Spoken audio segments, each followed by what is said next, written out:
Voilà, mesdames et messieurs, bonjour. Si vous voulez bien prendre place, donc je crois qu'on a le quorum in extremis.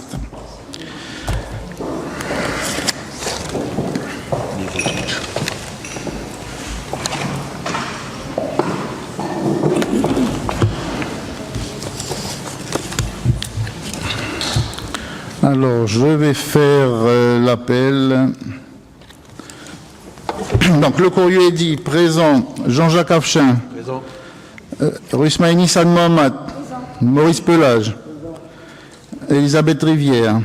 Olivier Berthelot, présent.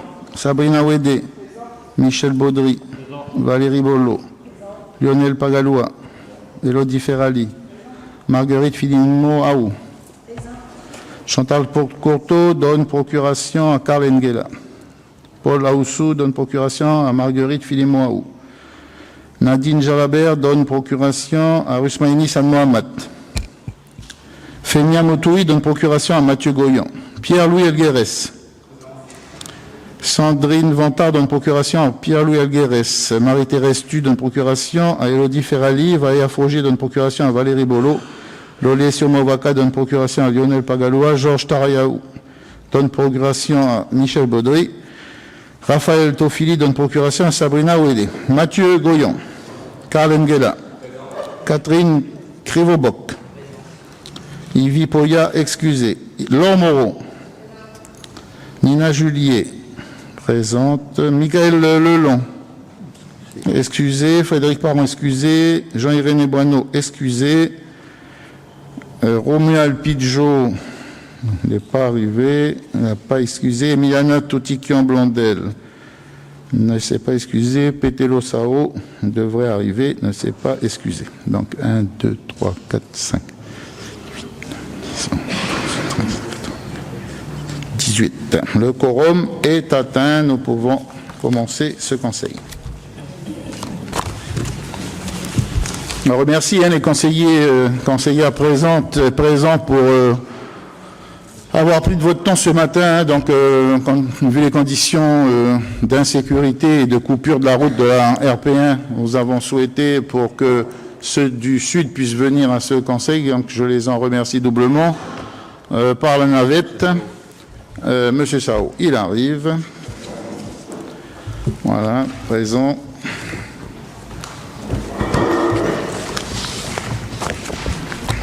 C'est bon.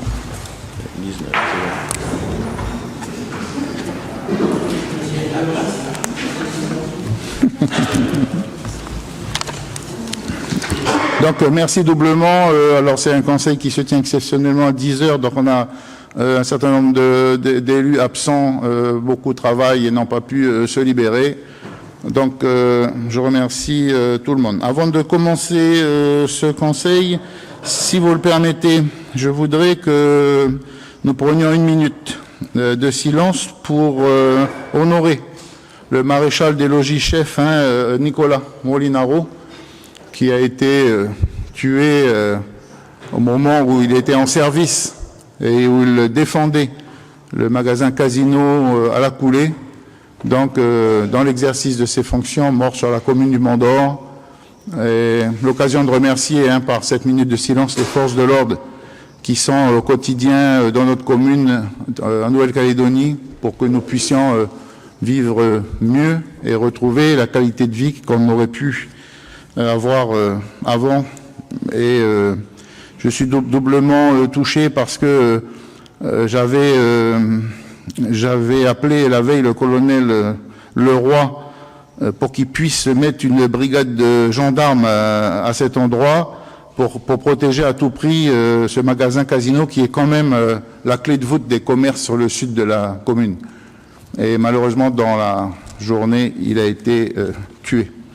Donc c'est des choses qu'on porte en nous et doublement. Et merci à vous tous de l'honorer.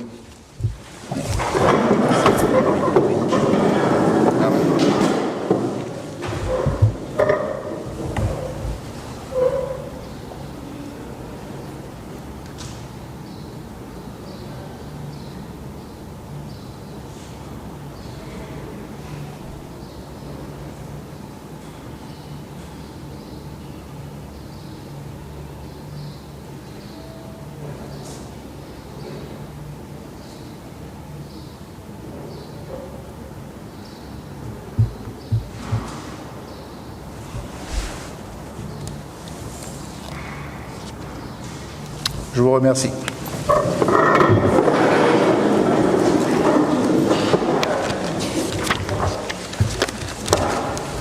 Merci à la presse d'être présente. Merci aux différents services.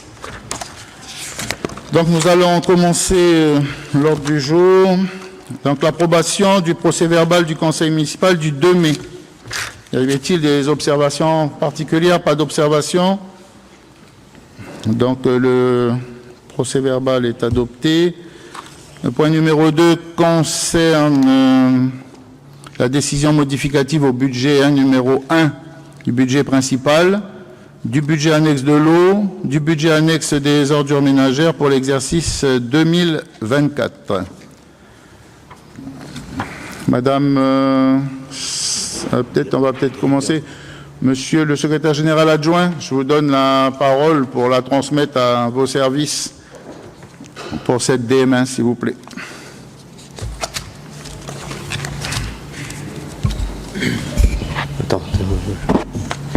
Et merci, monsieur le maire. Donc, je vais passer la parole au directeur des finances et de l'informatique qui va détailler ce projet de délibération. Mais je vais vous dire 2 mots sur le fait que le budget 2024 de la ville du Mont-d'Or, tel qu'il a été adopté en mars, ne peut être conservé en l'état. Il doit être forcément rectifié pour tenir compte des conséquences de la crise qui frappe la Nouvelle-Calédonie. On n'a pas ajouté qu'à ce stade, il serait présomptueux d'imaginer vouloir traiter dans sa totalité les effets de cette crise, car certains de ces effets sont aujourd'hui connus, d'autres ne sont qu'hypothétiques, et on en connaîtra la survenance qu'au fil de l'eau, et on en connaîtra l'importance aussi qu'au fil de l'eau. Je voulais préciser également que des orientations budgétaires qui avaient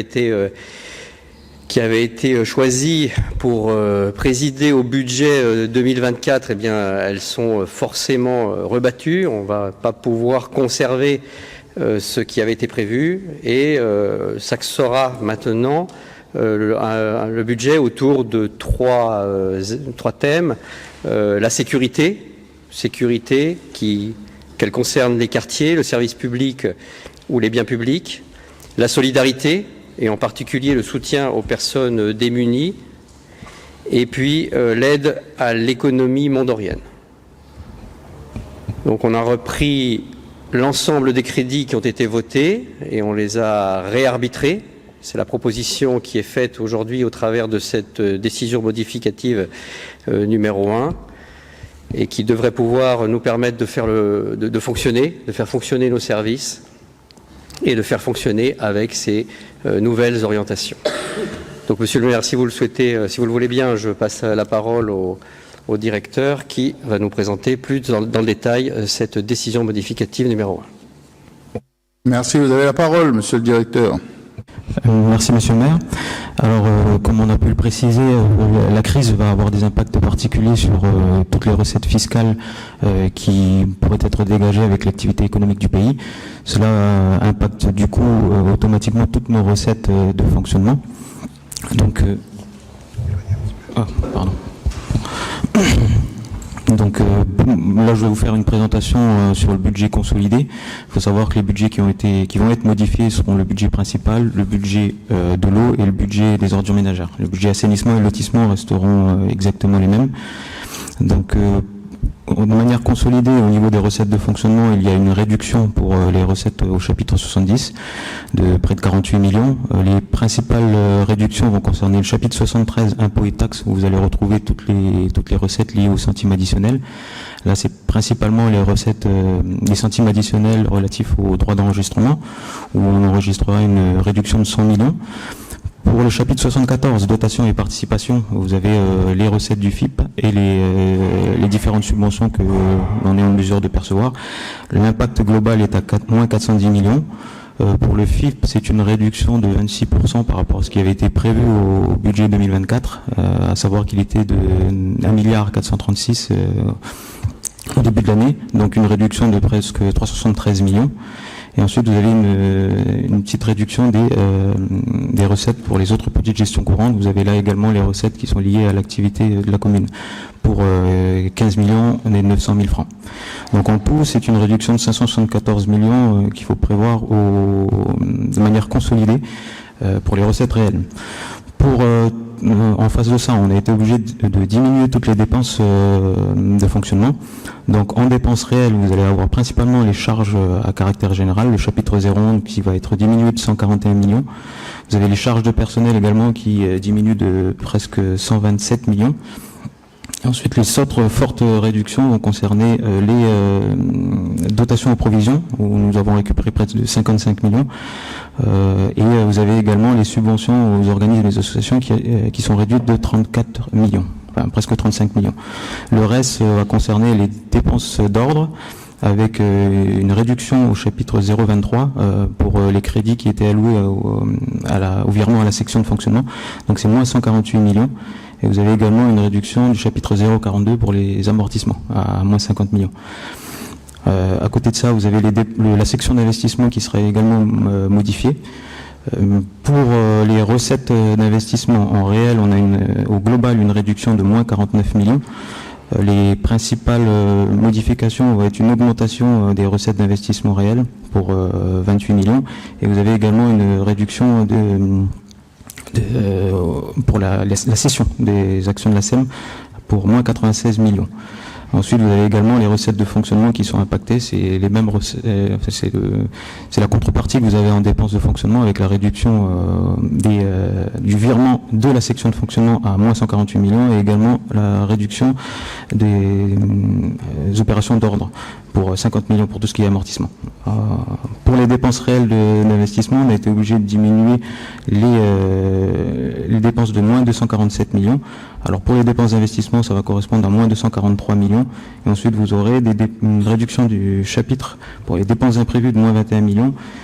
Pour les augmentations, vous avez une augmentation pour les opérations pour compte de tiers. Ça concerne principalement les dépenses qui ont été prises en charge par la commune, notamment pour tout ce qui est lié à la gestion des barrages. Donc ça vient en opération pour compte de tiers. Vous avez la partie dépenses, mais vous avez également la partie recettes pour moins 18 millions, pour plus 18 millions. Donc voilà à peu près toutes les dépenses, toutes les modifications qui vont être apportées au budget de la commune.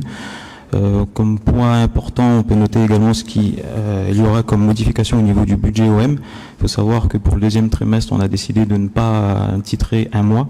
L'impact au niveau des recettes est de moins 28 millions.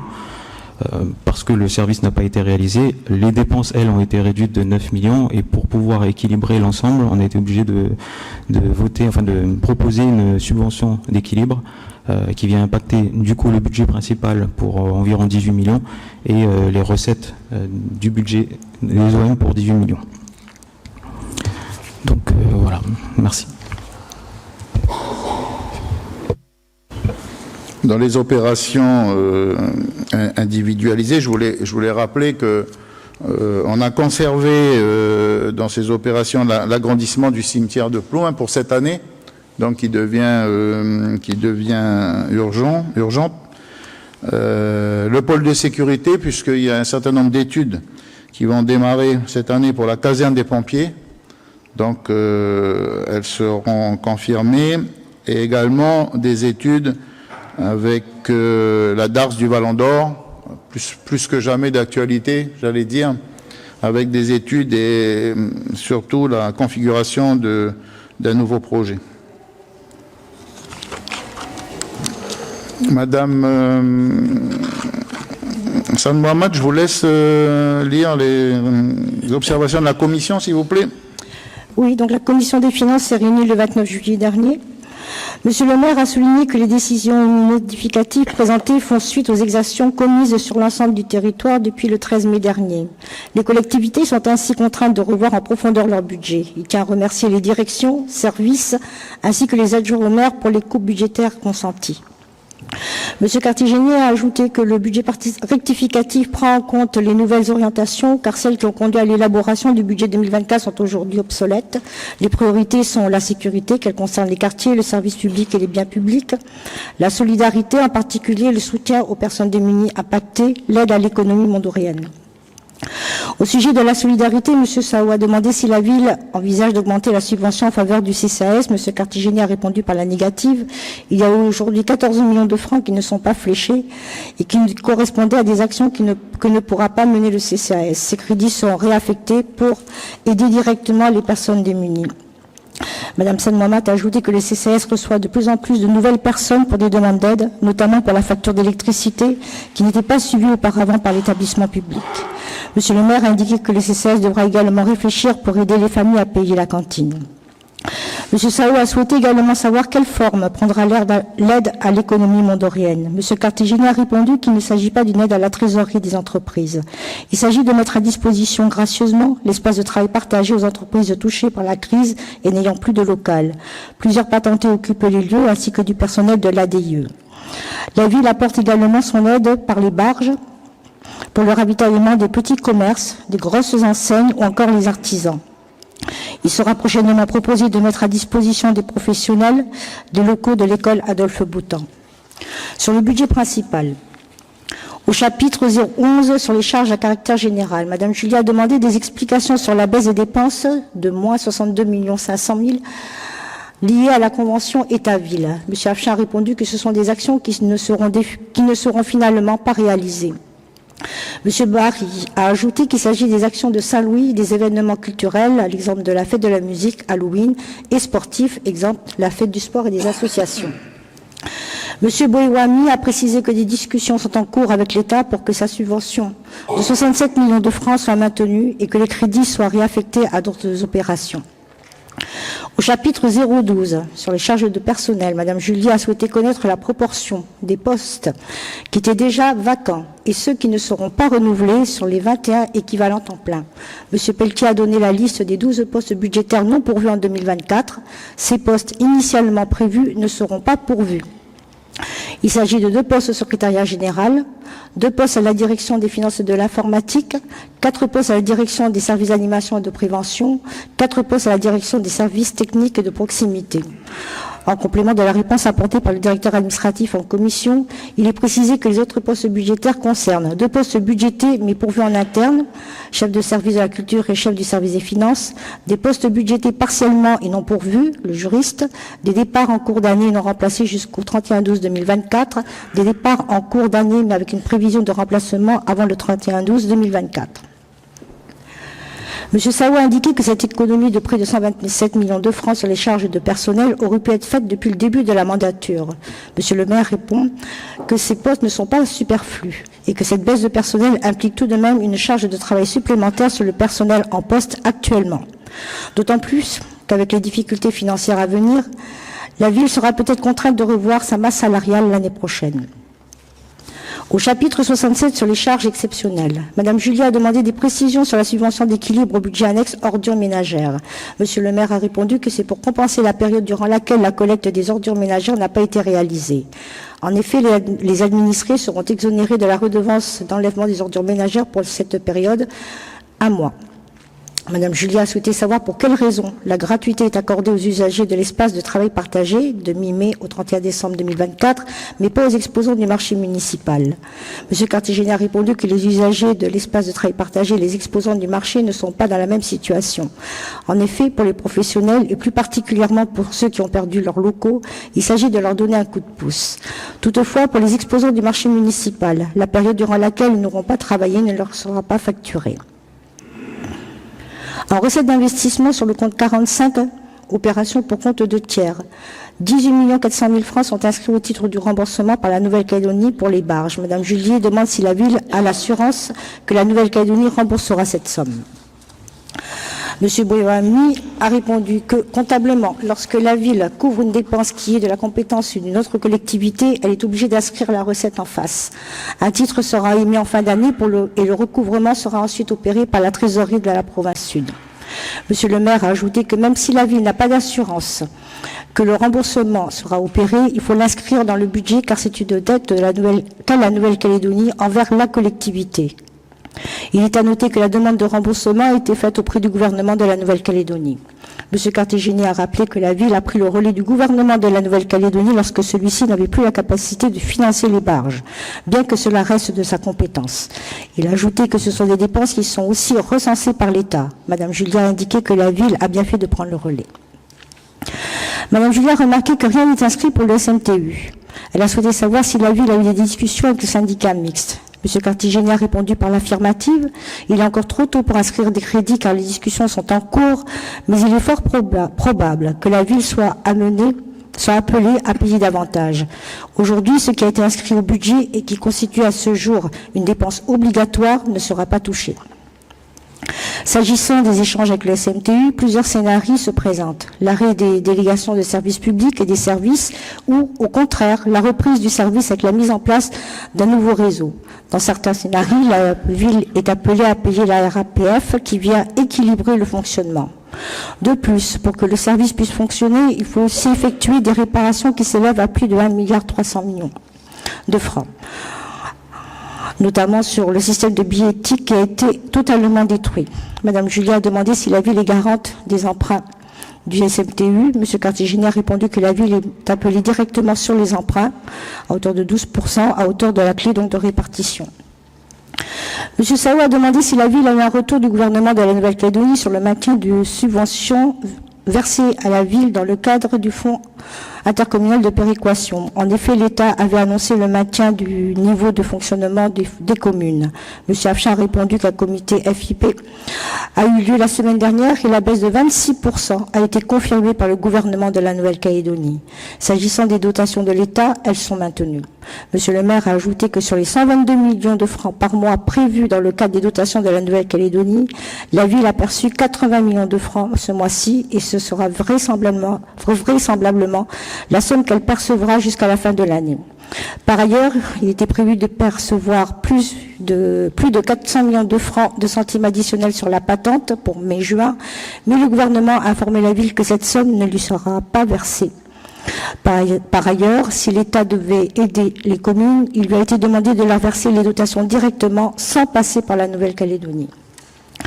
M. Sao a indiqué qu'il n'hésitera pas à faire remonter l'information sur la baisse de 26% du FIP, qui n'est finalement pas compensée par le budget supplémentaire voté dernièrement par le Congrès de la Nouvelle-Calédonie.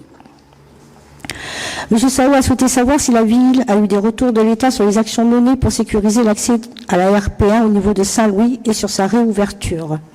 M. le maire a répondu qu'une réunion a eu lieu la semaine dernière en présence de la présidente de la province sud et des représentants de l'État.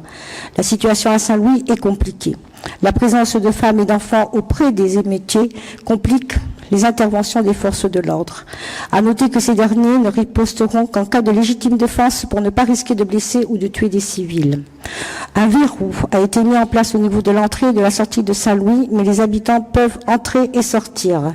Il est attendu des coutumiers qu'ils fassent le nécessaire pour que les émeutiers se rendent et cessent les exactions. Des interpellations sont en cours, mais aucune visibilité n'est donnée sur la réouverture de la RPM. À noter que le procureur de la République a annoncé lors de cette réunion que tous les bras armés de la CCAT seront poursuivis. Il a également demandé à l'État de communiquer sur la situation à Saint-Louis afin de tenir informés les administrés, mais rien n'a été fait à ce jour. Des réunions ont aussi lieu avec les coutumiers concernant le réseau électrique endommagé au niveau de la tribu et qui a pénalisé des foyers de la partie sud. M. Saoua tient à saluer le travail des agents en place au wharf du Wallon d'Or qui offre un meilleur accueil aux usagers des navettes maritimes que les agents provinciaux en poste à Moselle. Il encourage également le travail des services municipaux et les actions menées par le maire pour traverser cette crise. Sur le budget annexe O, il n'y a pas eu d'observation. Sur le budget annexe ordures ménagères, au chapitre 011, charge à caractère général, Mme Julia a demandé des explications sur la baisse de 9 300 000 francs. M. Oxford a répondu que c'est lié aux prestations non facturées et non réalisées par les prestataires de collecte durant le mois de mai. Les 6 projets de délibération ont reçu un avis favorable de la Commission à la majorité des membres présents. L'élu de la liste Tous pour notre Bondor réserve son avis pour la séance du conseil municipal. Je vous remercie, madame. Juste donner une information, madame Julier, sur l'inscription des 18 millions qui avaient été faites pour les barges. C'était pour le compte de la Nouvelle-Calédonie. Donc, on a eu une nouvelle intéressante de l'État qui va prendre en charge ce montant jusqu'au mois de juillet déjà et qui sera reproduite de mois en mois. Donc, ça, c'est déjà une bonne nouvelle. Et puis, je voulais aussi à nouveau parler sur le réseau électrique de Saint-Louis. Donc, il avait été endommagé, réparé. Malheureusement, depuis avant-hier, il a été à nouveau endommagé. Donc, les familles de Saint-Louis n'ont à nouveau pas de courant. Moi, je voulais juste dire que je fais tout pour qu'aucune famille du Mont-d'Or ne soit privée ni d'eau ni d'électricité. C'est notre rôle, c'est le rôle de la ville. Malheureusement, les relations sont toujours compliquées pour aller mettre des équipes sur place. Mais en tous les cas, hier, j'ai donné comme consigne formelle que la ville souhaitait que ces réseaux soient remis en marche. Voilà. Donc, des réunions sont faites avec le Haut-Saria pour les transactions d'évacuation des belligérants de Saint-Louis et en même temps, tout est lié, l'ouverture de la route, la réparation des réseaux. Moi, je voudrais rappeler que chacun doit bénéficier de l'électricité. On a des problèmes de santé publique, on a des problèmes de sécurité. Je crois qu'il y a 2 jours, alors qu'une famille utilisait des bougies pour s'éclairer, il y a eu un feu et la maison a été entièrement endommagée. Donc voilà, c'est tout. On peut pas rester insensible à ces problèmes-là. Donc je voulais le rappeler devant vous. Les coupures de courant qui ont lieu sur Saint-Louis ne sont pas du fait donc de EC pour le compte de la ville, comme on peut l'entendre par endroits, mais ce sont bien là c'est un acte de sabotage d'un arbre qui est tombé sur la ligne et pour pouvoir entrer dans la tribu, il faut les garanties nécessaires de sécurisation. Voilà ce que je voulais rajouter sur ces 2 points. Y a-t-il des interventions? Oui, Monsieur Sao. Oui, merci, Monsieur le maire. J'aurai une intervention très brève, notamment sur les charges du personnel, puisqu'il a été évoqué une réduction des charges du personnel à hauteur de 127 millions, mais en même temps, j'ai vu paraître dans les journaux une annonce recrutement pour un poste de secrétaire général adjoint pour le compte de la mairie avant le 23 août. Donc, je voulais savoir sur les postes qui ont été détaillés tout à l'heure, si ça concernait comment on peut supprimer certains postes et en même temps lancer un appel à candidature pour le poste de secrétaire général adjoint. C'est tout simplement qu'on a actuellement un secrétaire général en la personne de Monsieur Levanquet et un secrétaire général adjoint en la personne de Monsieur Cartigény qui a souhaité une mutation dans un autre service et pour ce faire, dès qu'une personne postule à un autre service, on lance un appel à candidature. Mais pas question de se passer d'un secrétaire général adjoint. Mais c'est pas des postes nouveaux, voilà. C'est l'occasion de vous annoncer que Monsieur Cartigény va peut-être ou peut-être pas nous quitter à mon grand dame, mais c'est comme ça, c'est la vie. Ouais. Y a-t-il d'autres questions? Oui, Madame Julier. C'est le premier conseil municipal que nous tenons depuis les exactions. Et c'est avec beaucoup d'émotion que j'aimerais faire une déclaration au conseil municipal. On a tous été profondément affectés, touchés par ce qui s'est passé. Et je voudrais le redire aujourd'hui, j'ai eu l'occasion de le dire à plusieurs reprises, mais je crois qu'il faut le répéter, qu'il faut le dire et qu'il faut condamner très fermement ceux qui sont responsables de ça. Et je vais le redire encore aujourd'hui, parce que plus on sera nombreux à le faire et plus on sera entendu, je veux condamner aujourd'hui très fermement la CCAT, qui est responsable de ces exactions, qui nous a mis dans cette situation, qui a traumatisé des milliers de foyers calédoniens et qui continue de traumatiser encore aujourd'hui des milliers de familles mondoriennes. J'espère, Monsieur le maire, que toutes les exactions qui ont été engendrées, ces actes de terrorisme, seront tous poursuivis par la mairie. Et j'espère qu'on se montrera tous solidaires dans les actions que vous allez entreprendre pour que tous ceux qui sont responsables de ça soient condamnés et soient jugés pour le traumatisme qu'ils ont imposé à toutes les familles calédoniennes. L'impact sur notre vie quotidienne, et on le voit aujourd'hui avec l'examen du budget modificatif, l'impact va être considérable. Je ne sais pas si on se rend compte vraiment du cataclysme social que nous allons tous subir.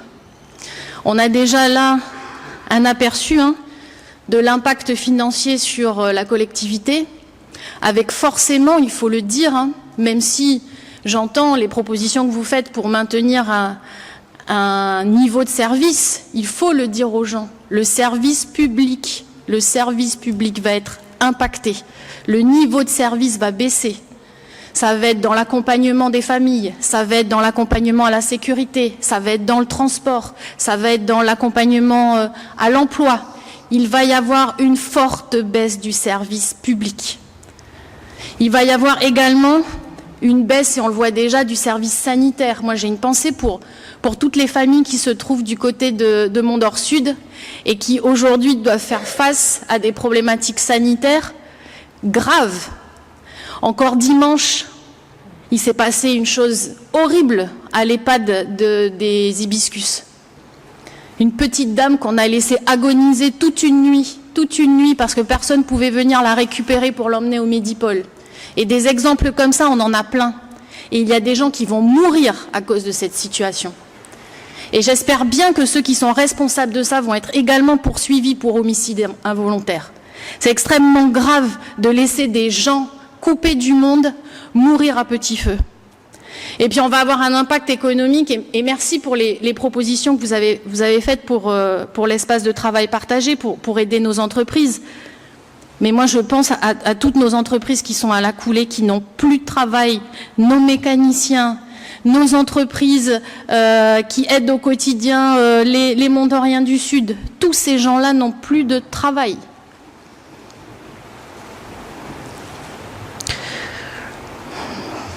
Et puis enfin, je pense aussi au traumatisme qui nous a été imposé. Comment est-ce qu'on va vivre ensemble maintenant avec ce qui s'est passé et qui continue de se passer? Avec les insultes, avec les maisons qui ont brûlé, avec les gens qui ont été agressés, 58 carjacking au niveau de la coulée. Comment est-ce qu'on va reconstruire ça? Je crois qu'on a une grosse responsabilité, nous les élus du conseil municipal, pour travailler sur ce sujet-là. Ça va bien au-delà de l'impact financier. C'est comment on envisage au Mont-d'Or, dans une commune qui est extrêmement mixte, avec des logements sociaux, avec des quartiers qui sont encore isolés, où il n'y a plus de routes. Comment est-ce qu'on va demain vivre ensemble? Est-ce qu'il y a une volonté aujourd'hui? Est-ce qu'il y a une volonté aujourd'hui des indépendantistes de continuer à vivre avec nous? Parce que la démonstration aujourd'hui, c'est qu'ils ne veulent pas de nous. Et je le dis parce qu'on est dans un conseil municipal où normalement on devrait avoir des élus indépendantistes avec qui on devrait parler aujourd'hui et qui ne sont pas là. Comment on va faire pour travailler avec eux? Est-ce qu'ils ont encore envie de travailler avec nous? Et c'est la question que j'avais envie de leur poser aujourd'hui. J'avais envie de demander à M. Pidgeot, est-ce qu'il a encore envie de faire quelque chose avec nous? Enfin voilà, Monsieur le maire, c'est ce que je voulais exprimer aujourd'hui. Alors certes avec beaucoup d'émotion. Je voulais également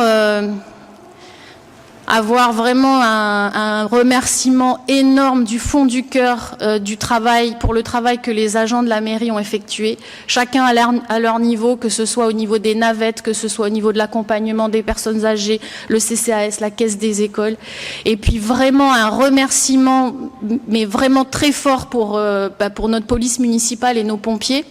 Je sais que ça a été extrêmement compliqué pour eux, que beaucoup ont exercé leur droit de retrait, et je les comprends parce que la situation, elle était invivable.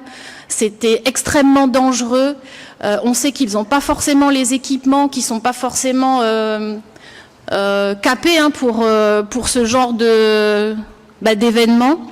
Et je crois qu'eux-mêmes ont été très frustrés de ne pas pouvoir jouer leur rôle. Et je voudrais vraiment leur apporter mon soutien aujourd'hui. J'espère qu'on aura une pensée budgétaire et financière particulière pour notre service de sécurité, parce qu'on va en avoir énormément besoin. Donc j'espère qu'on mettra tout en œuvre, tant au niveau des emplois qu'au niveau des équipements, pour pouvoir les accompagner au mieux et qu'ils n'aient pas peur d'aller sur le terrain. Voilà ce que je voulais partager avec vous aujourd'hui. Et bien entendu, Monsieur le maire, vous apportez notre soutien dans l'adoption malheureuse de cette modification budgétaire qui nous fait perdre quelques centaines de millions, un impact énorme de 20% sur nos recettes de fonctionnement, et vous apportez notre soutien, et on va voter bien entendu favorablement cette modification budgétaire. Merci. Je vous remercie, madame, pour vos mots. Je pensais, quand je clôturais le conseil, je dirais un petit mot également. Je pensais, je ne l'avais pas précisé en début de séance, mais je voulais pas qu'on soit trahi par l'émotion justement de cette situation, pour pouvoir travailler au mieux nos délibérations et à la fin parler. Mais je crois que c'est important. Vous avez eu raison de le dire. Moi, je l'ai fait encore ce matin en réunion de groupe avec mes élus, parce que c'est compliqué d'essayer de comprendre ce qui se passe sur la commune, qui est très grande, avec un territoire au nord, un territoire au sud, coupé par Saint-Louis, phénomène Saint-Louis, entre parenthèses, qui nous a permis de redemander, de développer une demande auprès au Sahara, auprès de l'État. Ça sera dans quelques jours fait auprès du président de la République pour dire il nous faut impérativement cette route, impérativement. Je veux dire, aujourd'hui, on nous a fait la preuve que c'était justifié, qu'on ne pouvait pas au Mont d'Or vivre décemment sans cet équipement majeur. Voilà. Donc on en reparlera d'ici quelques temps, peut-être qu'on fera une lettre en commun au président de la République.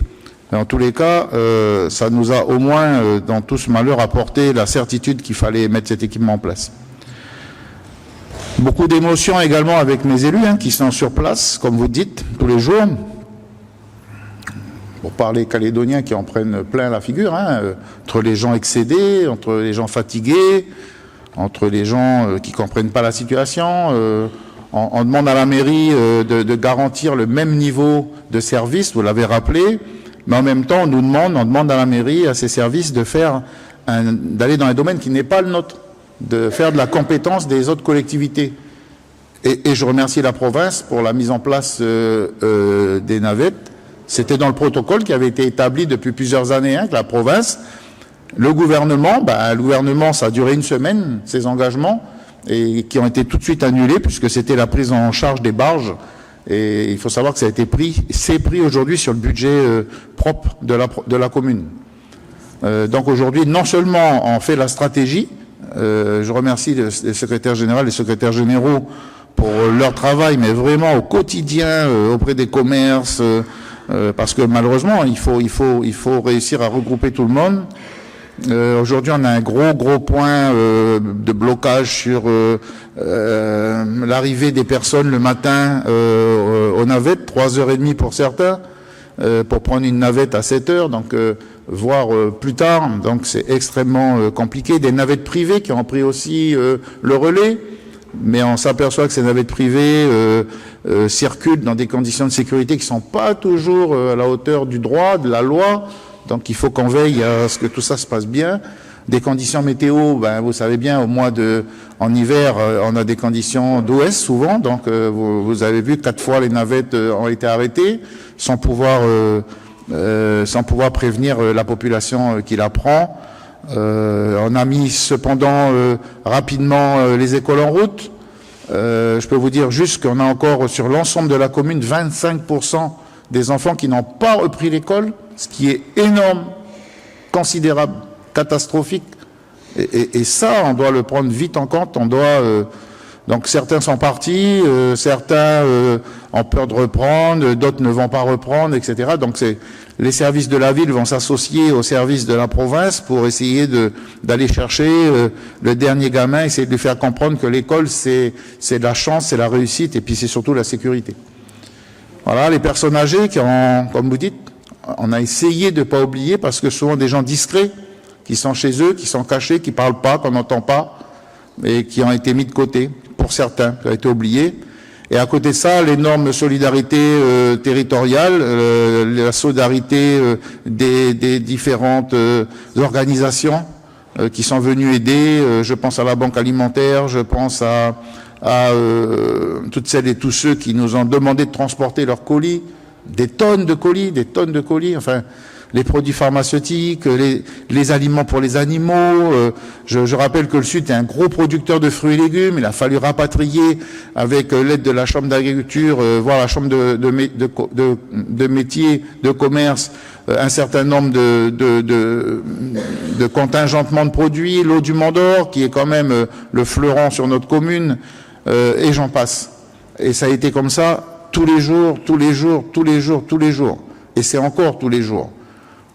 Cette angoisse, vous l'avez très bien dit, Madame Julier, hein, la résilience des Mondoriens est exceptionnelle. Moi, et aujourd'hui, cette résilience, elle nous oblige à être encore meilleurs. Voilà. Vous verrez que malgré les 700 millions qu'il a fallu trouver pour équilibrer ce budget, on a conservé.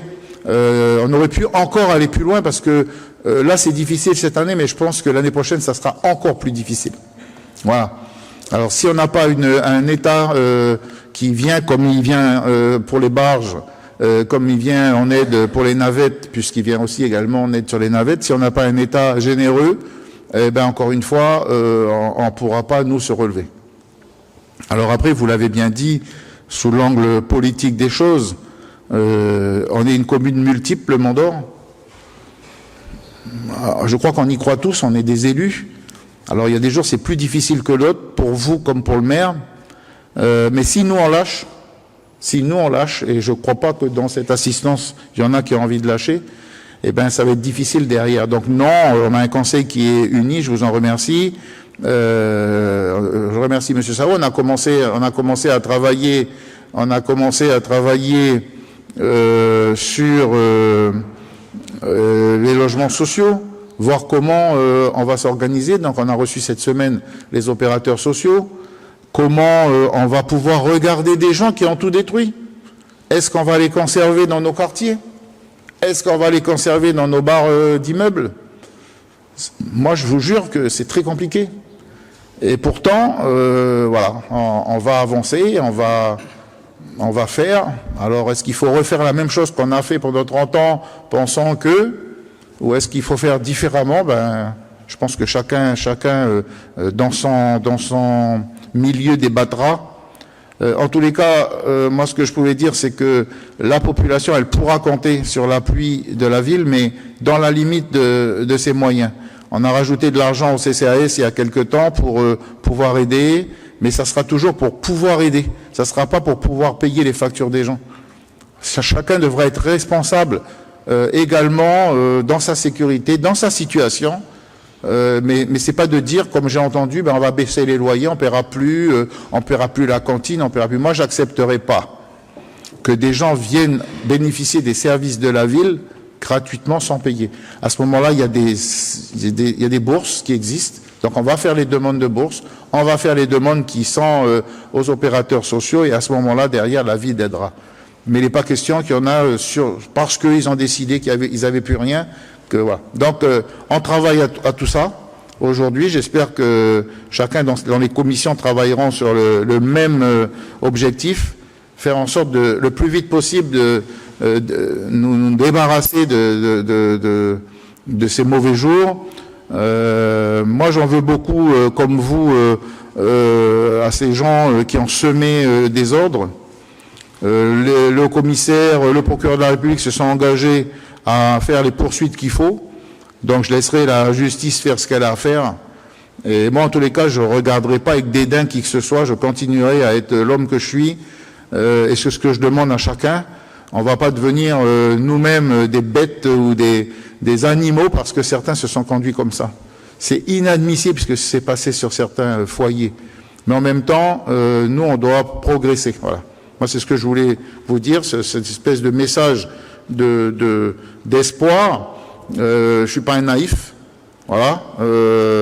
À chaque fois que on aura l'occasion de donner notre avis pour un départ ou non de la commune d'un administré, moi je le ferai avec toute la rigueur qui s'impose.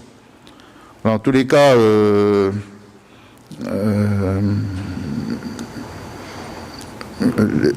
on verra plus tard en détail encore le budget, mais nous on arrive au bout de l'exercice. Hein. Enfin, vous l'avez vu dans les... je crois qu'à un moment, si derrière on nous aide pas, si la Nouvelle-Calédonie ne retrouve pas sa marge, eh ben c'est clair que demain il faudra abaisser considérablement notre fonctionnement et en particulier l'emploi sur cette ville. Mais à ce moment-là, si une commune elle peut pas faire le minimum, une commune de 28 000 habitants quand même, hein, nous on n'est pas un quartier bas de la ville, on est 28 000 dans 12 000 personnes de l'autre côté de Saint-Louis. Si on peut pas minimum faire ce qu'une commune doit faire, ben écoutez, faut remettre en question peut-être le système, hein, mais encore une fois, la Nouvelle-Calédonie et les provinces doivent se rappeler que ceux qui sont le plus près des habitants, eh ben, ce sont vous, mesdames et messieurs, les conseillers municipaux, les directeurs, chefs de service au quotidien. Voilà. Donc je vous remercie pour ce mot un peu long. S'il y a d'autres personnes qui veulent prendre la parole sur ce sujet comme sur le budget, et le bienvenu. Monsieur Sao, c'est bon pour vous? C'est bon? Voilà. Je vais passer... Ah, allez-y.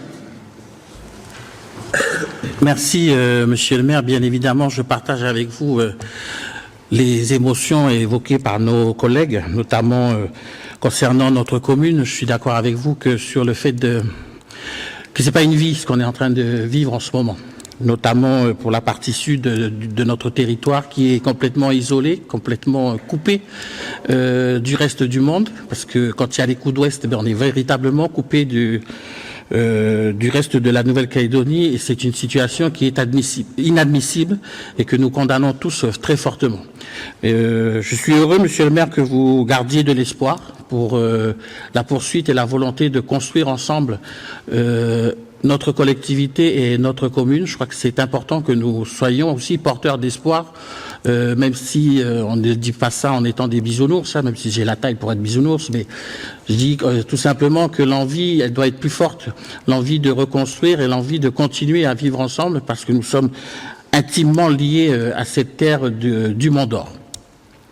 Et si il n'y a que des symboles qui peuvent encore nous raccrocher et nous permettre de vivre ensemble, eh bien, j'espère que la prochaine réunion du conseil municipal se tiendra à Ploum, parce qu'on a un bâtiment là-bas à Ploum qui s'appelle la mairie annexe, où on pourrait accueillir ce genre de réunion, et ça montrerait notre volonté de faire cohésion et de ne pas mettre de côté la population du Mont d'Or Sud, même si ça a été écrit dans le rapport de la commission, ce que je vous suggérais la dernière fois, Monsieur le maire, mais c'était par votre présence, d'aller aussi dans la partie sud, de vous montrer présent, même si vous avez des élus et des adjoints qui sont coincés aussi de l'autre côté, mais le fait que vous soyez présents avec nous dans la partie du Mont d'Or Sud, ça peut rassurer et puis essayer de renforcer et de diffuser cet espoir que vous voulez porter au sein de la commune.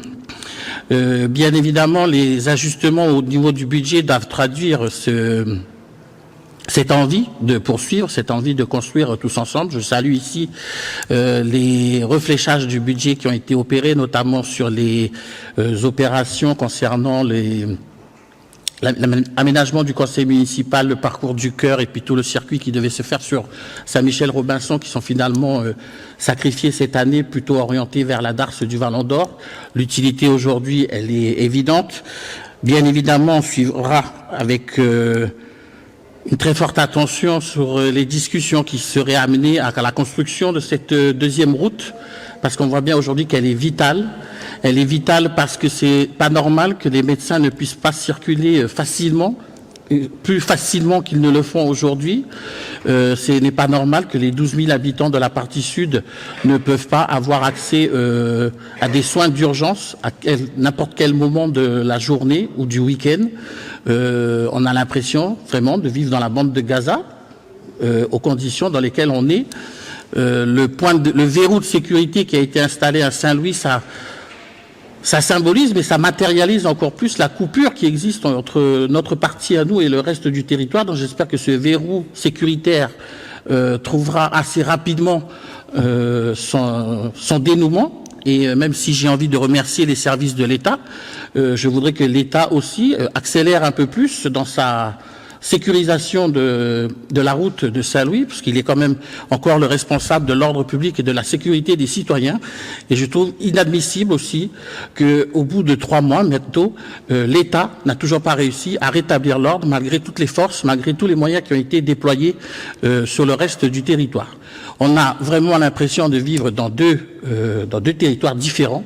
La vie reprend ailleurs, la vie reprend à Dambéa, même si elle a été meurtrie par les exactions. La vie, elle reprend à Païta aussi, mais la vie ne reprend pas encore chez nous, dans la partie sud du Mont-d'Or. Donc oui, il faut saluer les actions qui ont été menées, mais il faut aussi dénoncer la lenteur de la réaction et la lenteur aussi dans le rétablissement de l'ordre public sur cette route de Saint-Louis qui nous permettrait de vivre et de reconstruire aussi assez rapidement, comme toutes les autres communes le font, sauf nous, parce qu'on est encore coincé derrière une seule route. Donc voilà, Monsieur le maire, ce que je voulais partager avec vous. Bien sûr, saluer toutes les actions qui ont été menées par les agents, et puis rectifier encore un petit peu sur le rapport de commission. Loin de là l'idée de faire une guerre entre les collectivités, mais juste saluer que l'accueil qui est fait, notamment sur la darse du Vallon d'Or, elle est saluée par les administrés, et c'est en cela que je voulais encourager les agents, même s'ils connaissent des difficultés. Si on peut avoir un soutien financier pour les agents en matière de sécurité, mais il faudrait voir aussi les agents qui ne sont pas dans la filière sécurité, mais qui assurent le service public, comment une bonification ou système de primes, je ne sais pas comment ça peut exister, par rapport au travail qui est fourni et la disponibilité surtout pour pouvoir rassurer les administrés. Saluer aussi les adjoints qui sont de l'autre côté, qu'on voit souvent et qui poursuivent le travail de proximité, notamment sur le marché du Wharf du Vallon d'Or, où ils sont présents et ils continuent de discuter avec la population pour essayer de maintenir ce lien social. Et puis, pour terminer, Monsieur le maire, puisque vous l'avez évoqué, je voudrais vous encourager à soutenir les opérations sur le logement social, parce qu'il est aujourd'hui très pointé du doigt et même dénigré comme étant le seul responsable des exactions qui ont été commises. Je viens juste rappeler que les opérateurs sociaux, ce sont des opérateurs au service des collectivités publiques, au service d'une politique, des politiques publiques de la Nouvelle-Calédonie en matière de logement et d'habitat, mais qui ne peuvent pas être le bouc émissaire des exactions qui ont été commises. Donc quand je vous entends et que vous voulez soutenir les opérateurs sociaux, je ne peux être que heureux de vous l'entendre dire. J'espère que vos collègues maires l'entendront aussi, parce qu'aujourd'hui on est pointé du doigt. Comme je l'ai dit et je le rappelle, on n'est pas les seuls responsables de la politique publique de l'habitat et du logement en Nouvelle-Calédonie. On a été des opérateurs au service des collectivités. Et s'il y a défaillance aujourd'hui des opérateurs sociaux, c'est qu'il y a d'abord défaillance de politique publique en matière de logement social ici en Nouvelle-Calédonie et plus particulièrement dans l'agglomération. Je vous remercie. Merci, M. Sao. Merci. Donc, plus d'intervention. Donc, avant de mettre... Ouais, moi, je peux parler, ouais. Je vais mettre, avant de mettre la délibération aux voix... avant de vous la lire, pardon. Je vais d'abord lire la délibération, puis après, il y aura les opérations. Je vais lire la délibération. Sur la première délibération. Non, il y avait 6. Excusez-moi. On va faire les déclarations de vote si on a sur les 6 délibérations. Monsieur Alguerès. Non, mais vous pouvez y aller. Hein. Non, parce que je passe après tout le monde. Mais du coup, j'ai un peu de mal quand même à rebondir, parce que là, vous allez nous faire verser des larmes tous, là, et... Voilà. Moi, je vais quand même retenir le conseil municipal uni, donc ça, c'est super, parce que ça arrive pas souvent. Et moi, je vais faire le vœu que ça continue sur les 18 mois qui nous restent parce que c'est quand même bien ça. Ça évite de se torcher tous. Alors, je vais quand même lire un peu ma petite déclaration de vote, même si vous avez dit quand même beaucoup de choses déjà. Après la crise Covid, la période référendaire et la crise institutionnelle économique, l'usine du Sud, les aléas climatiques, la Nouvelle-Calédonie traversent depuis le 13 mai dernier une crise sans précédent dont l'ampleur sur les budgets des collectivités, sur tout le tissu économique, mais aussi surtout sur le quotidien de nos populations est à ce jour bien loin d'être appréhendée à sa juste mesure. Dans un document présenté le 22 juin dernier au Congrès de la Nouvelle-Calédonie, le gouvernement a estimé le coût de la crise à 265 milliards de francs. La facture des pertes de recettes fiscales, de cotisations sociales et de taxes douanières liées à la destruction du tissu économique est estimée à plus de 40 milliards de francs. De plus, et de façon provisoire, ce sont au total 700 entreprises qui ont été incendiées, pillées ou dégradées, et le coût estimé pour le secteur privé s'élèverait à 145 milliards. Les collectivités publiques ne sont pas en reste et pour lesquelles le coût de la crise est estimé à plus de 35 milliards de francs. De plus, avec plus de 20 000 personnes au chômage, total ou partiel, la crise sociale et sociétale qui s'annonce nous oblige à revoir le budget primitif 2024 de la ville. Face à cette situation, il nous faut réagir de manière déterminée et proactive. Notre ville du Mont-d'Or a aussi subi son lot de dégradation d'infrastructures publiques et privées, de commerces pillés et incendiés. À ce jour, la situation au Mont-d'Or n'est toujours pas réglée. Et je pense notamment à tous les administrés du Mont-d'Or Sud, dont le quotidien est fortement perturbé, le mot est faible, et qui font preuve d'une résilience hors du commun. Cette situation est très préoccupante et l'intervention de l'État est régulièrement sollicitée. Nous devons être à la hauteur de leur courage et de leur détermination. Leur résilience nous encourage. Face à cette situation, notre priorité est de répondre aux besoins urgents de la population mondorienne et pour que la ville continue d'assurer au mieux sa mission de service public dans un contexte difficile. C'est pourquoi il vous est proposé de voter un budget construit sur 3 axes prioritaires, la sécurité, la solidarité et le soutien à l'économie mondorienne. Le budget primitif 2024 de la ville du Mont-d'Or a été modifié en profondeur et des ajustements importants ont été nécessaires pour maintenir l'équilibre budgétaire. Ce budget rectificatif vient compenser la perte conséquente en recettes de fonctionnement de plus de 546 millions de francs. Une diminution des produits du Fonds intercommunal de péréquation de plus de 373 millions. La ville subit aussi une perte de 100 millions sur les centimes additionnels. Les dépenses de fonctionnement ont donc été réduites de manière substantielle. Optimisation des coûts et rationalisation des dépenses ont été 2 maîtres mots et ont ainsi permis de diminuer de plus de 132 millions de francs les charges à caractère général, tout en maintenant les opérations déjà engagées. Une trajectoire nécessaire et courageuse a été redéfinie concernant les charges de personnel. C'est donc bien dans une approche stratégique et équilibrée pour maintenir l'efficacité opérationnelle des services de la ville, tout en réduisant les coûts que nous proposons une diminution de plus de 126 millions de charges du personnel. Ces ajustements, bien que difficiles, sont impératifs. Ils reflètent notre engagement dans une gestion des deniers publics responsable. Après la crise dont nous subissons encore les répercussions, ces ajustements budgétaires auront un impact sur nos finances, et ce pendant encore plusieurs exercices. En effet, il sera plus que nécessaire de prioriser nos actions et notre politique en effectuant des choix stratégiques encore plus affinés pour équilibrer le budget, tout en répondant aux besoins immédiats des administrés. Donc notre groupe votera cette décision modificative. Je voulais dire quelque chose d'autre, mais j'ai oublié ce que c'était. Alzheimer me guette. Non, je voulais dire, on parlait du côté social.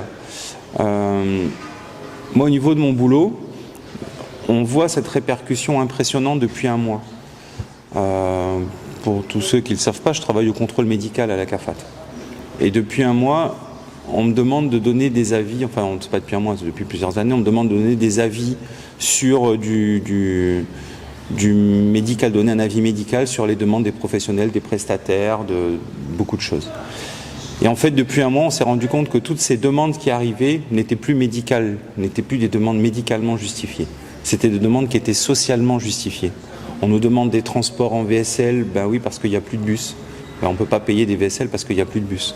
on nous demande des compléments alimentaires parce qu'il n'y a plus de prise en charge de bons d'alimentation dans les CCAS parce que les familles sont éclatées, les gens n'ont plus de travail, les familles qui s'occupaient un peu de leurs vieux ne peuvent plus venir, donc on nous demande de compenser ces repas en demandant à la CAFAT ou à l'aide médicale de payer des compléments nutritionnels. Et c'est très difficile pour moi parce que, pour nous, je ne suis pas tout seul, parce qu'on est obligé de dire non. On est obligé de dire non parce que notre avis doit être médical, il ne doit pas être social. Et on se retrouve confronté à ça et on va être de plus en plus confronté à ça, à devoir dire non tous les jours à des gens qui ont besoin de se déplacer, qui vont avoir faim ou qui vont avoir un problème quelconque, mais où on ne pourra pas payer parce que déjà les caisses sont vides et que même s'il y a quelque temps on faisait encore l'effort quand on voyait que c'était un peu borderline de dire social, on voit bien que c'est plus social que médical, mais on va le valider quand même. Voilà. Et là, aujourd'hui, c'est non.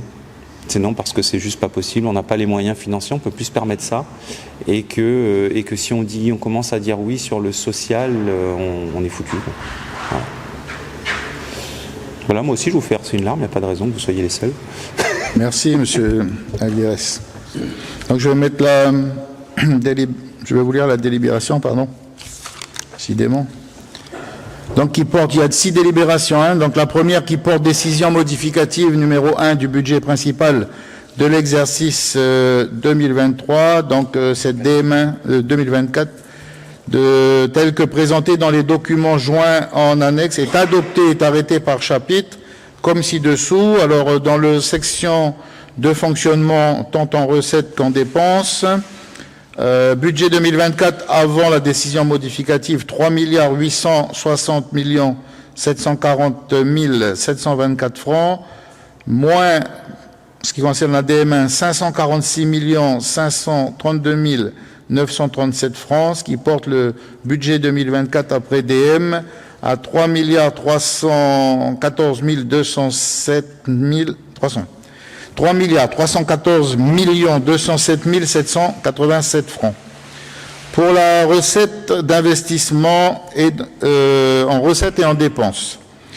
Donc, budget 2024 avant DM, 1 810 378 854 francs, moins DM1, 250 835 450 francs, ce qui porte le budget après DM à 1 559 543 404 francs.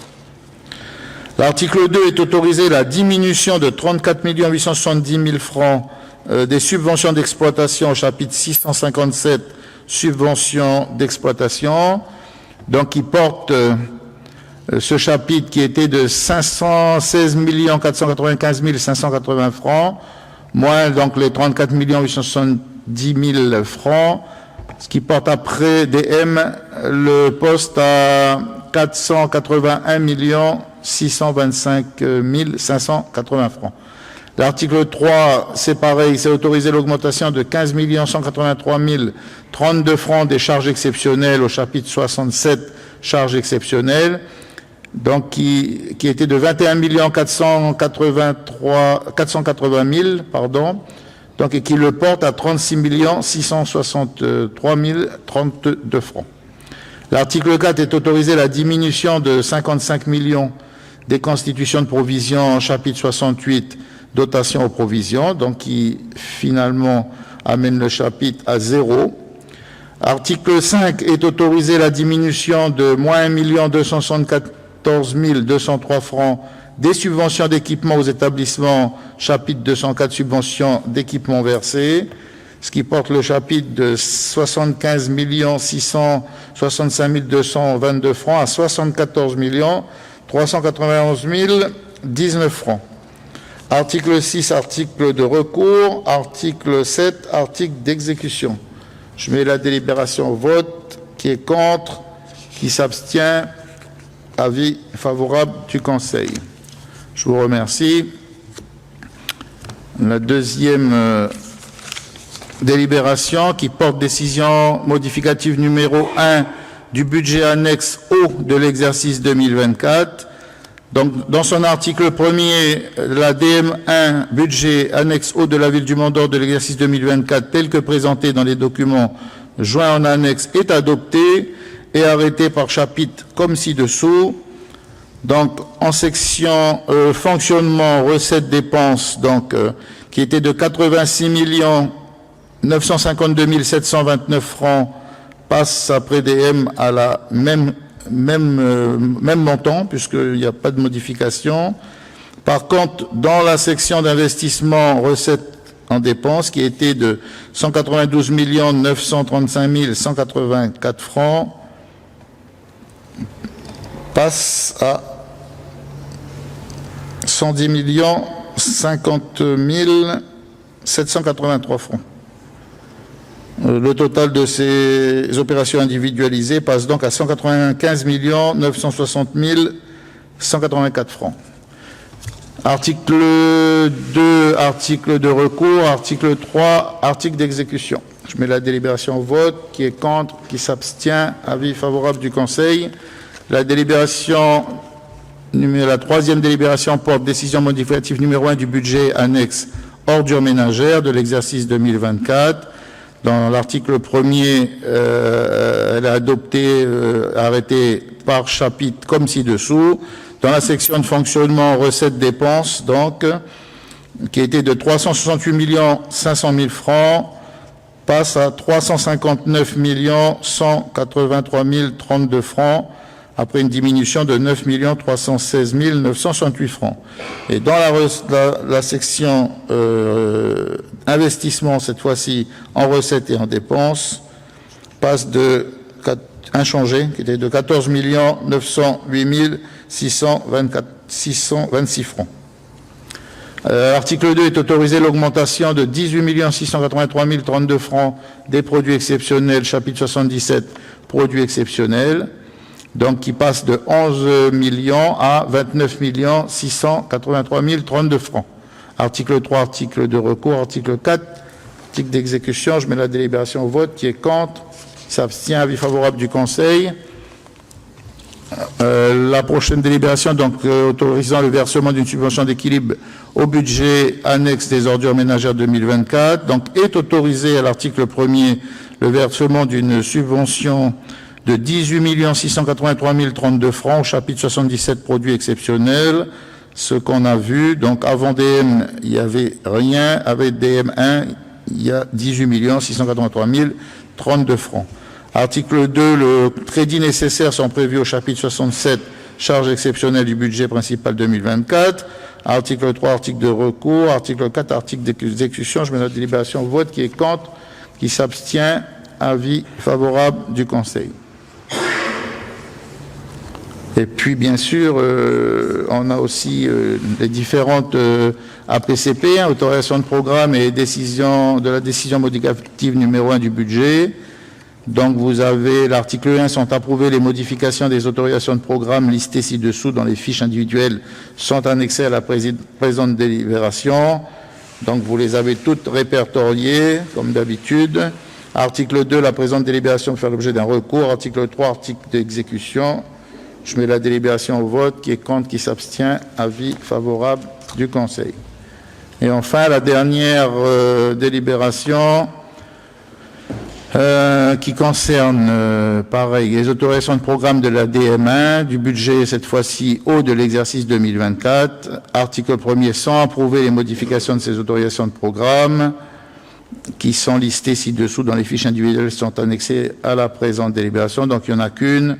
C'est la 3317, réservoir de Robinson, qui a été modifiée. Article 2, article de recours. Article 3, article d'exécution. Je mets la délibération au vote. Qui est contre, s'abstient, avis favorable du Conseil.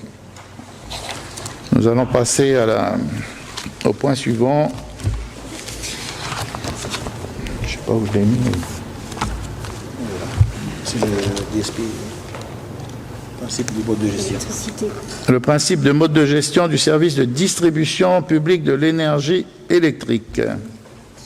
C'est qui? Nicolas. Je vais demander à M. Oxford de nous faire un petit peu l'analyse rapide de ce dossier, s'il vous plaît. Oui, bonjour à tous.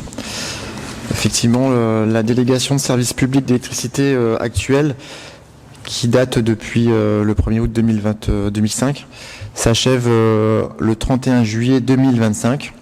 Et dans ce cadre, il était nécessaire de lancer une procédure de consultation pour pouvoir renouveler cette concession. Donc les travaux ont été lancés de concert avec un assistant de maître d'ouvrage, qui est un groupement d'entreprises que la ville a missionné en début d'année 2024, composé d'un bureau d'études local, d'un avocat local et d'un bureau d'études spécialisé métropolitain.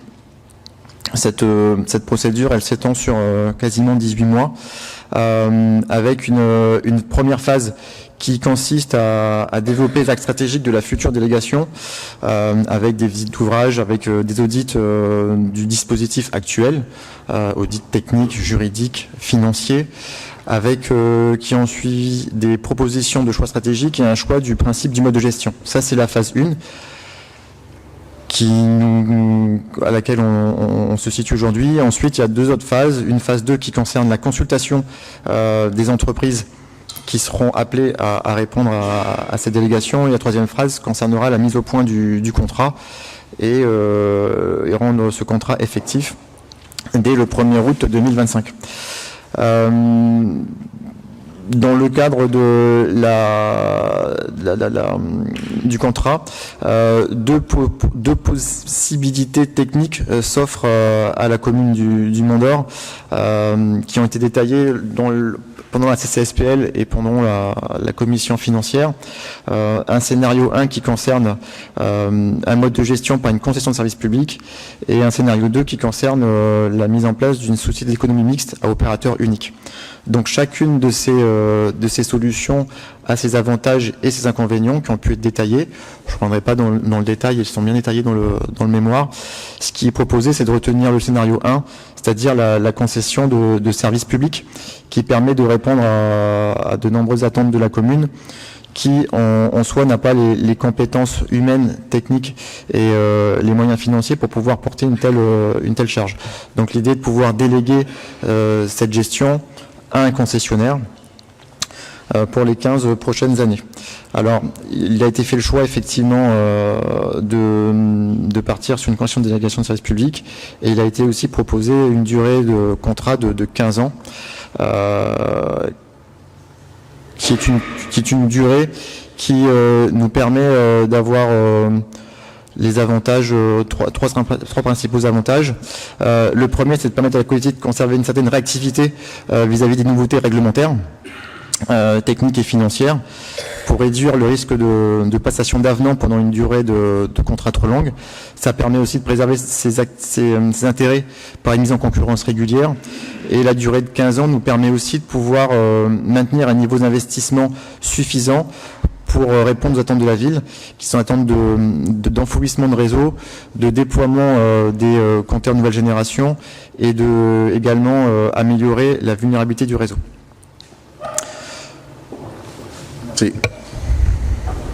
Merci. Y a-t-il des observations sur cette délibération? Juste vous dire qu'il y a... Oui, monsieur Sao, je vous en prie. Oui, merci, monsieur le maire. Ça n'a rien à voir avec l'électricité, mais comme vous avez évoqué tout à l'heure les exactions qui ont été commises sur les coupures des lignes électriques, est-ce qu'on a eu les mêmes cas concernant l'adduction d'eau potable sur la ville? Parce que je sais que dans certaines communes, ils ont essayé de couper les conduites d'eau. Donc, est-ce qu'on a eu cette difficulté-là aussi à gérer au niveau de la commune? Oui, dans la première semaine, sur la coulée, on a eu une pelle qui a cassé une conduite, et ça a été réparé tout de suite, rapidement. Mais ça a été la seule. Apparemment, on a le sentiment que c'était pas une demande de la CCAT de casser les réseaux d'eau, d'électricité, puisque beaucoup de communes ont été épargnées. Donc je pense que c'était pour épargner la population, voilà. Pour pas que la revendication soit totalement, je pense, passée comme négative auprès des gens. Voilà. Donc ils ont essayé de moins toucher la population. Mais bon, vous allez voir le résultat, c'est qu'on a touché quand même tout le monde dans sa chair et dans son porte-monnaie. Voilà. Donc vous avez la commission de la CCSPL qui a été rendue, qui est une obligation. Donc Madame San Mohamed, si vous pouvez nous lire les observations de la commission de l'administration générale, s'il vous plaît. Alors, Monsieur le maire a souhaité connaître le calendrier prévisionnel. Monsieur Oxford en a donné les grandes lignes. La phase 1, les axes stratégiques de la DSP, de février à août 2024, avec la visite des ouvrages, les audits techniques, juridiques et financiers du contrat en cours, l'accompagnement de sortie de la DSP, la proposition des choix stratégiques, le choix du principe de mode de gestion de la durée du contrat. Pour la phase 2, qui concerne la consultation des candidats à la DSP de septembre 2024 à avril 2025. Ensuite, la phase 3, la mise au point du contrat de DSP et le choix du délégataire de mai à juin 2025. Monsieur Sao a souhaité savoir pour quelle raison la durée du contrat proposée de 15 ans et pas moins. Monsieur Oxford a répondu que c'est la durée minimum prévue par le cahier des charges, type du 19 février 2019, qui prévoit une fourchette entre 15 et 25 ans pour tenir compte de la durée d'amortissement des investissements.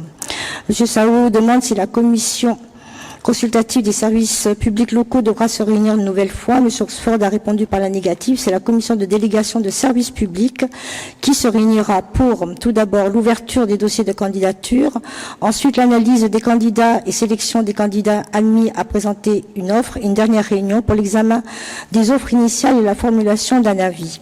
L'analyse des offres finales après les négociations et le choix de l'entreprise retenue n'est pas du ressort de cette commission, mais de M. le maire ou son représentant. Le projet de délibération a reçu un avis favorable de la commission à l'unanimité des membres présents. Je vous remercie. Avant que je lise la délib, y a-t-il des observations? Pas d'observations. Je vous lis la délibération qui porte attribution du principe de mode de gestion du service de distribution publique de l'énergie électrique. Dans son article 1er, le principe de la délégation de services publics pour la gestion de services de la distribution électrique publique de l'énergie électrique, sous la forme d'une concession, est approuvé dans les conditions ci-après. Article 2, les caractères du projet du contrat de concession sont adoptés tels qu'elles figurent dans le rapport joint à la présente délibération. L'article 3, la durée de la délégation de services est fixée à 15 ans. Article 4, le maire est habilité à procéder au lancement de la consultation, à accomplir et signer tous les actes nécessaires à la procédure, ainsi qu'à négocier librement les offres présentes. Article 5, article de recours.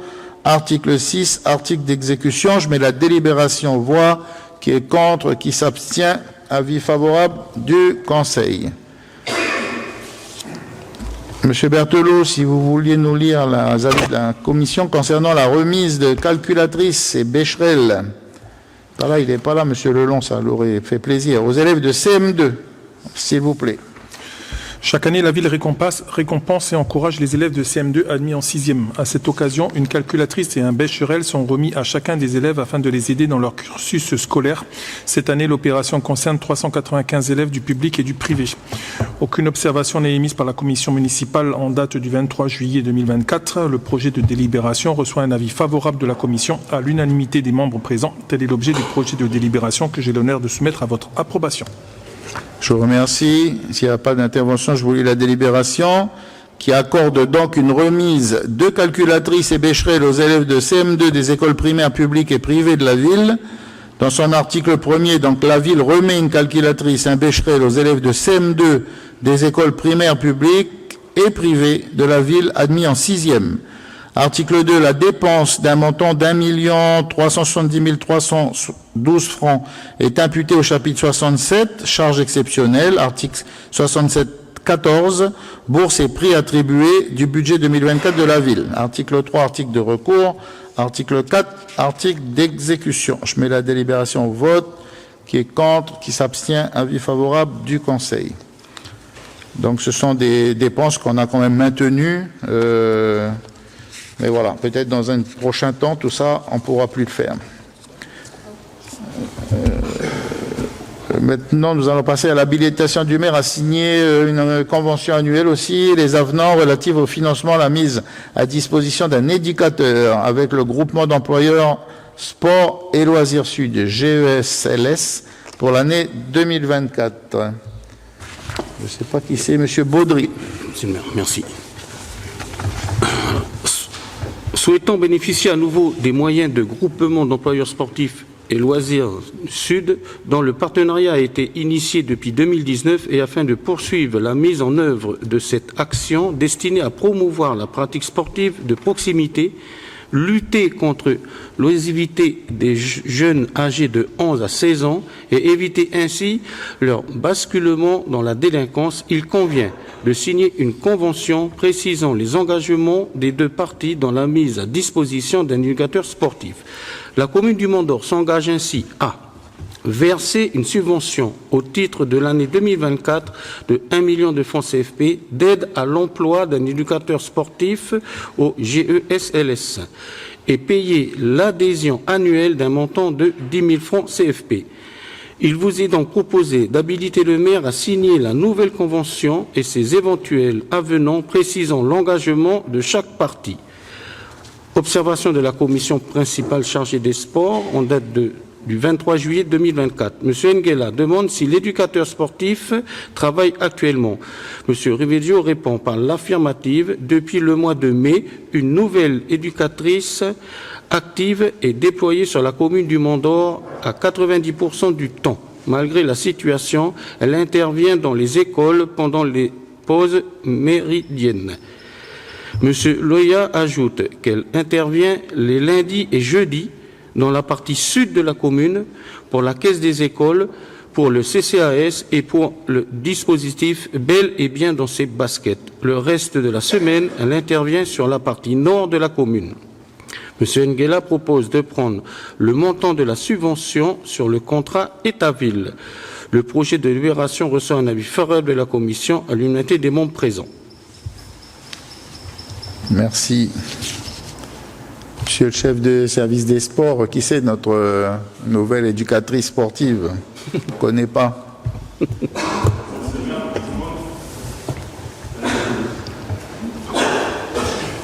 Veuillez excuser l'absence de la nouvelle éducatrice, en la personne de Tepoa Chabal. Ce matin, en période de vacances, elle intervient dans notre dispositif des stages vacances sur le complexe de Boulari. Et cet après-midi, elle reprend la navette pour intervenir auprès des seniors du CCAS sur la salle des communautés du Val d'Or. Donc, ce qui explique son absence d'aujourd'hui. Bon, merci. En tous les cas, merci au conseil municipal de voter cette subvention pour permettre un emploi supplémentaire, toujours dans c'est soit on arrête tout, soit on continue la vie. Hein. Donc on aurait pu ne pas mettre ces sous, ne pas employer cette personne. Mais moi je crois que même si on est un peu ambitieux pour dire qu'on éviter ainsi leur basculement dans la délinquance, on a l'impression que tout ça, ça sert plus à rien. Mais je pense qu'il faut aller jusqu'au bout de notre détermination, ce que je disais tout à l'heure. En tous les cas, merci au service des sports pour ce que vous faites et direction de la DSAP auprès des jeunes. Je sais que ça n'a pas été facile pour vous et c'est pas facile pour vous de redéfinir une politique auprès de cette jeunesse. Mais en tous les cas, merci de vous y engager. S'il n'y a pas d'autres interventions, je vais vous lire la délibération qui habilite le maire à signer la convention et ses avenants relatifs au financement, à la mise à disposition d'un éducateur sportif avec le groupement d'employeurs sport et loisirs Sud GESLS pour l'année 2024. Donc, dans son article 1er, donc, je suis autorisé à signer cette convention. L'article 2, article de recours, article 3, article d'exécution. Je mets la délibération au vote. Qui est contre, qui s'abstient. Avis favorable du Conseil. Donc on a l'avant-dernière délibération qui approuve le programme de travaux de revêtement routier. Monsieur Goyon, s'il vous plaît.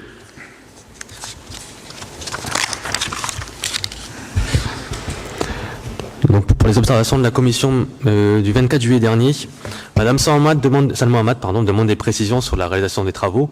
Monsieur Oxford répond que les travaux se feront essentiellement de jour, sauf particularité. Madame Rivière demande si, malgré la situation financière actuelle de la ville et du gouvernement de la Nouvelle-Calédonie, le même budget est conservé pour ces travaux. Monsieur Oxford répond que sur l'opération globale, le budget est maintenu, mais il est échelonné sur 2024 et 2025. En effet, il a fallu faire des choix financiers pour pouvoir équilibrer le budget au regard de la baisse considérable des recettes. Madame Courteau souhaite savoir si en termes de programmation, les travaux de revêtement se feront par phase. Monsieur Oxford répond que l'objectif est de finir une partie de cette année et de réaliser l'autre moitié l'année prochaine. Monsieur Afchin ajoute que les travaux ne concerneront que les portions de route qui sont dégradées. Madame Courteau demande s'il ne vaudrait pas mieux mener une réflexion radicale par rapport aux recettes à venir et éventuellement considérer que les routes ne sont pas prioritaires. Puis en 2025, mener une réflexion sur l'opportunité de refaire certaines routes. Il s'agit en effet de mener une réelle réflexion politique sur les prochains investissements de la collectivité. Monsieur Afchin précise que le budget de 100 millions prévu en 2025 sera réexaminé en fonction de la situation. Le projet a reçu un avis favorable de la Commission. Si Madame Courteau, elle ne veut pas faire les routes, on va se faire assassiner. Parce que c'est ce que demandent les gens devant chez eux, la lumière et les routes. Voilà. Même si on doit faire aussi les navettes, etc., etc. Mais ça, c'est le cœur du projet de travail de la ville. Hein. L'eau, l'électricité, l'école, les routes. Voilà. Donc si on ne fait pas les routes, on se fait tuer. Mais effectivement, il faudra néanmoins qu'on regarde, et j'espère que les conditions météo seront meilleures pour pas nous les abîmer. Y a-t-il des interventions sur cette délibération? Pas d'intervention, je vous la lis. Donc, il porte approbation du programme des travaux de revêtement routier 2024-2025. Donc, article 1er, le programme de l'opération, si annexé, est approuvé. Article 2, le maire ou son représentant est habilité à signer le marché, les avenants éventuels et tous actes ou conventions avec les entreprises qui seront proposées par la commission d'appel d'offres pour les travaux de revêtement routier 2024 sur la commune du Mont-d'Or. Article 3, les dépenses correspondantes sont imputées sur l'opération d'investissement 0600, revêtement routier, dans la limite des crédits inscrits. Article 4, article de recours. Article 5, article d'exécution. Je mets la délibération au vote. Qui est contre? Qui s'abstient? Avis favorable du Conseil. Et enfin, Monsieur Sao, pardon. Oui, maintenant que la délibération a été adoptée, le calendrier des commissions qui vont l'appel d'offres, c'est dans combien de temps à peu près? C'est dans 2 mois? C'est dans 1 mois? Ou c'est Monsieur Oxford, dites-nous tout. Oui, nous allons lancer l'appel d'offres d'ici 2 semaines, voilà, avec une période habituelle de 20 mois pour les réponses. Et puis s'en suivra les commissions techniques dépouillement, commission. Donc on aura en toute logique une notification d'ici la fin d'année. Voilà. Novembre plutôt, ouais. Faut pas prendre de retard parce que, vous savez, les routes, si on laisse tomber, si on n'en fait pas un minimum, on est vite dépassé. Hein. Voilà. Merci, Monsieur Oxford. Je vous avais proposé, excusez-moi, un additif à la convocation du conseil municipal parce que c'était un dossier urgent. Vous savez, depuis longtemps, on a l'école Bouton qui s'est libérée depuis longtemps, depuis la 2e année, et on cherchait à la réoccuper. On a eu plusieurs demandes qui n'étaient pas pour nous recevables. Mais là, il me semble qu'on a une opportunité de pouvoir aider la Chambre de métier et de l'artisanat. Qui c'est qui me lit le... Alors, Madame Rusmaini. Oui.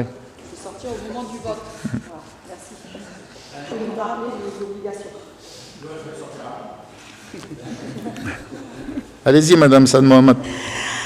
Oui, donc à la suite des exactions commises depuis le 13 mai 2024, les locaux de la Chambre de métier de l'artisanat de Nouvelle-Calédonie, où est dispensée la formation théorique de ces alternants, ont été rendus inexploitables.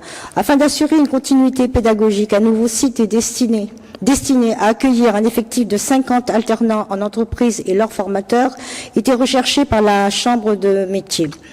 Son intérêt s'est ainsi porté sur l'ancienne école Adolphe Boutan, située au 54 rue Edmond Mattei, à Yahweh, dont les locaux demeurent inoccupés depuis la fermeture de cette école en 2023, à l'exception de 2 salles réservées aux activités communales. Au soutien aux missions de la Chambre de métiers de l'artisanat visant à promouvoir les métiers de l'artisanat en Nouvelle-Calédonie, la ville a accepté de mettre à sa disposition les locaux et espaces extérieurs de cet ancien établissement scolaire en contrepartie de petits travaux de rénovation et de peinture qui seront réalisés dans le cadre d'un projet pédagogique. À cet effet, il est proposé d'habiliter Monsieur le maire ou son représentant à signer le projet de convention jointe à la délibération destinée à encadrer juridiquement cette mise à disposition. Voici le projet de délibération qui nous est soumis. Merci madame. Avant de donner la parole aux élus, monsieur Cartigeni, vous pouvez nous faire un point par rapport à ce qui a été recherché pour cette école pour nous, ce qu'on essayait de chercher et par rapport aux objectifs que j'avais fixés ces derniers temps dans le domaine justement aide aux entreprises, aide économique. Ben, initialement, l'école Boutan, elle avait été pressentie pour y installer un internat d'excellence. Et puis, ça ne s'est pas fait. Le collège de Boulari a été mieux classé, c'est-à-dire qu'on aura peut-être bien, je ne sais pas si c'est toujours d'actualité, mais on était prévu de mettre un internat d'excellence plutôt au collège de Boulari qu'à l'école Boutan. Donc on a cherché sous forme d'appel d'offres. Enfin, on a plutôt communiqué notre souhait de le mettre à disposition. Et puis on a eu quelques offres qui sont venues. Enfin, il y avait beaucoup d'associations qui auraient souhaité l'utiliser. Et puis donc on a cette proposition de la CMA qui nous correspond bien parce que ça permet à la fois d'utiliser les locaux, mais de les rafraîchir également, puisque là on va avoir des différents corps de métier qui vont pouvoir intervenir. Donc voilà, on fait un peu coup double en utilisant ces locaux, en les rendant occupés, en évitant qu'ils soient, on va dire, désaffectés et mal occupés, puisqu'on a déjà eu des incursions intérieures et du mobilier a été enlevé. Donc voilà, c'est l'opportunité de faire coup double. Merci. Y a-t-il des interventions sur cette... Pas d'intervention ? Oui, Madame Ferrari. Alors, je voudrais expliquer notre intention de vote concernant ce projet, justement. Bon, Monsieur Cartegeni vient d'exposer plusieurs raisons. Donc, ce projet, il est à la fois intéressant d'un point de vue du développement économique, puisque ça va nous permettre demain de participer à la reconstruction du pays en formant justement des apprentis et des métiers dont on va avoir besoin, notamment dans le bâtiment et dans d'autres secteurs. Il faut savoir aussi que ça accueille différents publics, donc la jeunesse, sachant qu'il n'y a jamais eu de souci avec le CFA, avec les apprentis de la CMA. Ils ont toujours eu un cadre bien précis, ils ont toujours eu un règlement très strict, et effectivement la CMA s'est engagée à appliquer le même règlement dans les locaux de l'école Adolphe Boutan, parce qu'on avait un petit peu cette crainte aussi par rapport aux riverains. On pouvait pas mettre n'importe quel projet parce qu'il fallait avoir l'adhésion des riverains de Yahweh. Et donc effectivement, toutes les conditions sont réunies pour que cette convention soit un succès. Donc au niveau du développement économique, je disais qu'on accueille une partie de la jeunesse, mais il faut savoir aussi qu'on a un public qui est en reconversion professionnelle, et on a également des chefs d'entreprise qui viennent suivre des formations en leadership, ça peut être en comptabilité, pour la digitalisation de l'entreprise, enfin différentes formations qui sont proposées par la CMA. Donc, et également aussi au niveau de la sécurité, c'est un projet qui est assez intéressant, puisque au lieu d'avoir des locaux inoccupés depuis maintenant 2 ans, c'est ça ? Presque 2 ans, avec des locaux qui se dégradent, la CMA s'est engagée à réhabiliter les locaux avec des chantiers, avec justement leurs différents apprentis, et en plus ils se sont engagés à ce qu'il y ait une occupation constante des locaux. Donc vraiment pour toutes ces raisons, nous allons voter favorablement en faveur de cette convention. Merci. Merci, Madame Ferrari. Je vous lis la délibération qui approuve la convention de mise à disposition de locaux communaux au profit de la Chambre de métiers de l'artisanat de Nouvelle-Calédonie, CMA-NC, Donc l'article 1er, la convention relative à la mise à disposition des locaux communaux au profit de la CMA, si annexé, est approuvé. Article 2, le maire ou son représentant est habilité à signer cette convention, ainsi que tout avenant éventuel relatif à des modifications mineures et non substantielles. Article 3, article de recours. Article 4, article d'exécution. Je mets la délibération au vote. Qui est contre, qui s'abstient, avis favorable du Conseil. Ça clôture notre Conseil municipal. Je vous remercie encore de votre présence. Je voulais juste vous dire que la secrétaire de séance, c'était Madame Rusmaïni Sad Mohamed. Elle a tout noté. Et puis la date du prochain Conseil municipal, c'est le jeudi 12 septembre. À l'heure, j'espère, normale, habituelle. Merci à vous toutes et tous. Et bon appétit.